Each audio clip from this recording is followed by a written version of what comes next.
जय यीशु की। मैं हूं प्रियंका डामोर और आप देख रहे हैं रेडियो वर्तास एशिया की हिंदी सर्विस। कलीसिया समाचार में आप सभी का स्वागत है। कलीसिया समाचारों में प्रमुख है, तूफान से फिलीपींस में जानलेवा भूस्खलन और बाढ़ आई। कार्डिनल एंथनी पूला ने कैथलिक लोगों को धन्य रानी मरिया पर बनी फिल्म देखने के लिए बढ़ावा दिया। सुप्रीम कोर्ट ने आदिवासी ईसाइयों के शवों को कब्र से निकालने पर रोक लगाई। भारत की लापता महिलाओं के लिए कैथलिक कलीसिया से जवाब की जरूरत है। उड़ीसा के गांव में प्रार्थना सभा के दौरान ईसाइयों पर हमला। रायगढ़ डायसिस में बाइबल सभा के लिए 20,000 आदिवासी विश्वासी इकट्ठा हुए। संघर्ष प्रभावित मणिपुर में सीएम के सुधार की अपील के बाद सरकार ने राहत बढ़ाई। धार्मिक आजादी पर रोक का मामला, आर्चबिशप ने चिंता जताई। सीबीसीआई ने सिनोड के कार्यान्वयन को मजबूत करने की अपील की। अब जानते हैं समाचार विस्तार से। तूफान से फिलीपींस में जानलेवा भूस्खलन और बाढ़ आई। भारी बारिश से 2 भूस्खलन हुए जिसमें 7 लोगों की मौत हो गई और बाढ़ आ गई, जिससे दक्षिण पूर्वी फिलीपींस में 3,000 से ज्यादा गांव वाले बेघर हो गए। तूफान गुरुवार देर रात सुरिगाओ डेल सुर प्रांत में आया, फिर मध्य द्वीप से होते हुए पश्चिम की ओर बढ़ गया। भारी बारिश की वजह से बाढ़ आ गई। 2 भूस्खलन हुए जिसमें 7 लोगों की मौत हो गई और दक्षिण पूर्वी फिलीपींस में 3,000 से ज्यादा गाँव वाले बेघर हो गए। शुक्रवार दोपहर तक हवा की रफ्तार 55 किलोमीटर प्रति घंटा तक पहुंच गई थी। हाल के दिनों में हुई भारी बारिश से लगभग 10,000 लोग प्रभावित हुए हैं, जिसमें 3,200 से ज्यादा लोग आपातकाल आश्रम में चले गए हैं, रिश्तेदार के यहाँ रह रहे हैं।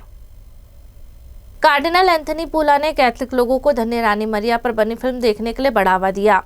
Catholic bishop conference of CBCI के प्रेसिडेंट्स और हैदराबाद के मेट्रोपॉलिटन आर्चबिशप कार्डिनल एंथनी पूला ने विश्वासियों को धन्य रानी मरिया के जीवन पर बनी film the face of faceless के तेलुगु वर्जन को सपोर्ट और प्रमोट करने के लिए बढ़ावा दिया है। 17 फरवरी को लिखे एक ऑफिशियल लेटर में कार्डिनल पूला ने पुरोहित, धार्मिक और आम विश्वासियों से अपील की कि वे तेलुगु बोलने वाले राज्यों के पैरिश संस्थानों और परिवारों में फिल्म को दिखाएं और प्रमोट करें।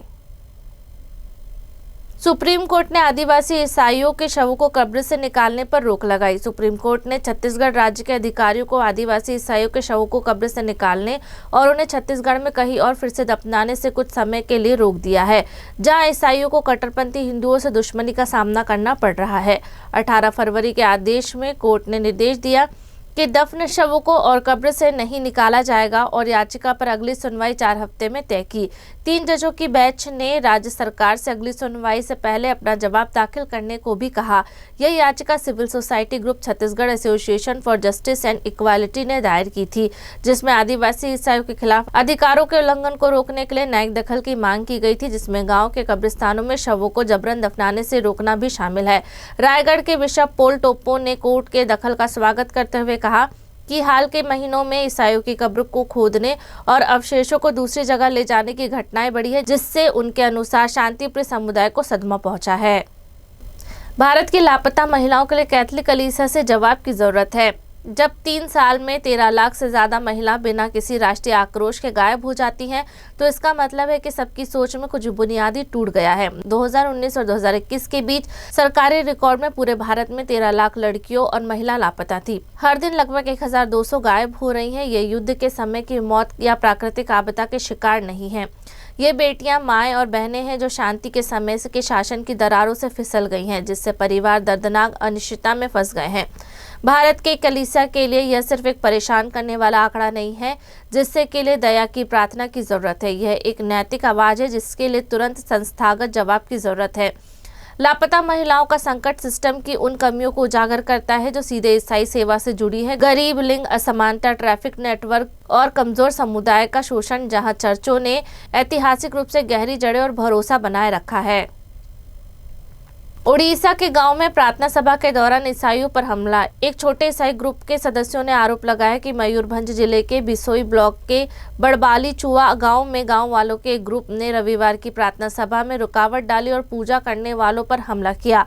खबर है कि यह घटना 22 फरवरी को सुबह करीब 9 बजे हुई, जब क्रिश्चियन इवेंजेलिकल असेंबली ने जुड़े पास्टर जगन्नाथ नायक के घर पर पूजा करने के लिए इकट्ठा हुए। पास्टर के मुताबिक करीब 50 लोग कथित तौर पर लकड़ी के डंडे लेकर जगह में घुस आए और प्रार्थना सभा को रोकने की मांग की। वहां मौजूद कुछ लोग कथित तौर पर शराब के नशे में थे। पास्टर नाइक ने कहा, उन्होंने हमसे कहा कि हमारी प्रार्थनाओं की वजह से उनके देवी देवता नाखुश हैं और हमें प्रार्थना रोकनी चाहिए। उन्होंने यह भी बताया कि यह ग्रुप एक प्राइवेट घर के अंदर शांति से पूजा कर रहा था। उन्होंने आरोप लगाया कि जब ग्रुप के लोगों ने उनकी पत्नी पर हमला किया और जब वह अपने मोबाइल फोन पर घटना को रिकॉर्ड करने की कोशिश कर रहे थे तो उनका सामना हुआ और मामला हिंसा में बदल गया।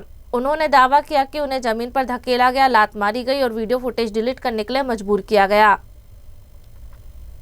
रायगढ़ डायसिस में बाइबल सभा के लिए 20,000 आदिवासी विश्वासी इकट्ठा हुए। आंध्र प्रदेश और उड़ीसा के लगभग 20,000 आदिवासी विश्वासी बाइबल सभा के लिए सारेगुमा में इकट्ठा हुए। ये 2 दिन का आध्यात्मिक जमावड़ा था, जिसमें सवार समुदाय के बीच एकता, विश्वास और सांस्कृतिक विरासत पर जोर दिया गया।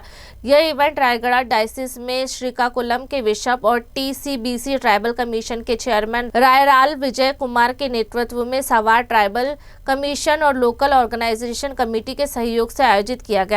अपने प्रवचन में बिशप विजय कुमार ने विश्वास और प्यार के बीच अटूट संबंध पर बात की और ट्राइबल समुदाय की पक्की गवाही की तारीफ की। संघर्ष प्रभावित मणिपुर में CM के सुधार की अपील के बाद सरकार ने राहत बढ़ाई। संघर्ष प्रभावित इलाकों में स्थिरता लाने की चल रही कोशिशों के बीच यमुनाम खेमचंद सिंह ने मेतई और कुकीजो समुदाय के बीच नए सिरे से सुलह की अपील की है। उन्होंने सिविल सोसाइटी और नागरिकों से मई 2023 में जातीय हिंसा शुरू होने के बाद से बनी गहरी भरोसे की कमी को दूर करने की अपील की है। 18 फरवरी को एक सरकारी प्रोग्राम में बोलते हुए मुख्यमंत्री ने पहाड़ों और घाटी दोनों इलाकों के अंदरूनी तौर पर विस्थापित लोगों से सीधे बातचीत की। अधिकारियों ने इसे अशांति शुरू होने के बाद से किसी मौजूदा सरकार के मुखिया की पहली बार की गई कोशिश बताई। यह प्रोग्राम इम्फाल में खुदवा और पहाड़ी जिलों के राहत कैंपों से वर्चुअली जुड़ा, जिससे दूर दराज के इलाकों से विस्थापित परिवार इसमें हिस्सा ले सके। धार्मिक आजादी पर रोक का मामला, आर्चबिशप ने चिंता जताई। छत्तीसगढ़ में कैथलिक कलीसिया के प्रमुख ने सुप्रीम कोर्ट द्वारा उस याचिका को खारिज करने पर चिंता जताई है, जिसमें छत्तीसगढ़ के कुछ आदिवासी गांवों में ईसाई मिशनरियों और पुरोहितों के घुसने पर लगी रोक को चुनौती दी गई थी। 16 फरवरी को सुप्रीम कोर्ट ने राज्य हाई कोर्ट के उस आदेश को बरकरार रखा, जिसमें जजों ने फैसले से प्रभावित गाँवों में कथित तौर पर लालच और हेरफेर से किए गए धार्मिक धर्मांतरण के बारे में, साथ ही ऐसे धर्मांतरण का सामाजिक मेलजोल और आदिवासी सांस्कृतिक पहचान पर पड़ने वाले असर के बारे में बड़ी बातें कही थी। रायपुर के आर्चबिशप विक्टर हेनरी ठाकुर ने क्रक्स को बताया, यह दुर्भाग्यपूर्ण है कि सुप्रीम कोर्ट ने याचिका खारिज कर दी। आर्चबिशप ठाकुर, जो छत्तीसगढ़ की कैथलिक बिशप काउंसिल के प्रेसिडेंट भी है, ने कहा कि निचली अदालत का फैसला बहुत भेदभावपूर्ण लगता है, क्योंकि यह नागरिकों के आज़ादी से आने जाने और धर्म का प्रचार करने के संवैधानिक अधिकारों का उल्लंघन करता है। CBCI ने सिनोड के कार्यान्वयन को मजबूत करने की अपील की। भारतीय कैथलिक धर्माध्यक्षीय सम्मेलन CBCI ने अपने सभी सदस्य धर्माध्यक्षों और एक पत्र जारी कर जून 2025 से दिसंबर 2026 तक सिनोडोलिटी पर सिनोड के कार्यान्वयन चरण में सक्रिय और समर्पित सहभागिता पर जोर दिया है।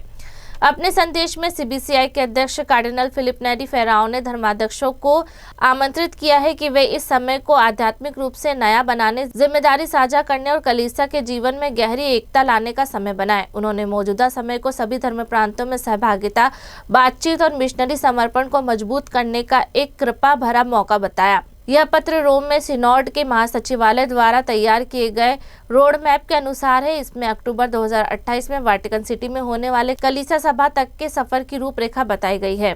इसी के साथ कलीसिया समाचार समाप्त हुए। अगली बार फिर मुलाकात होगी नई खबरों के साथ। नमस्कार। रेडियो वेरितास एशिया आपके लिए लेकर आए हैं RVA mobile app. RVA mobile app पर हमारे विभिन्न प्रकार के कार्यक्रमों का लाभ लें, हमसे जुड़े और एशियाई ईसाईयत की आवाज का हिस्सा बने। आज ही ऐप स्टोर एवं प्ले स्टोर से RVA मोबाइल ऐप डाउनलोड करें।